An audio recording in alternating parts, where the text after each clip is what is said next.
छोट्याशा डोंगरावर टुमदार घर, त्यात राहत होता एक लांडगा बर.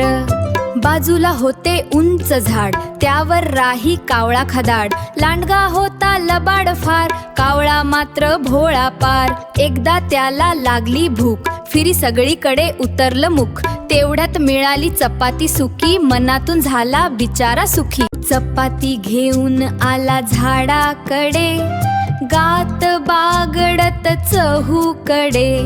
लांडग्याची गेली चपातीवर नजर, आपल्याला खायला मिळाली ही जर. येईल बाबा मजाच फार, करावा लागेल प्रेमाने वार. लगेच म्हणाला कावळोबा, गातोस रे किती छान. आता मात्र कावळ्याला राहिले नाही भान, कावळ्याने घेतली बघा सुंदर अशी तान. तोंडातील चपाती पडली आणि झाली त्याला जाण.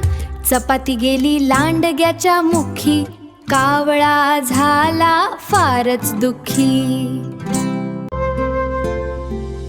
चपाती गेली लांडग्याच्या मुखी, कावळा झाला फारच दुःखी.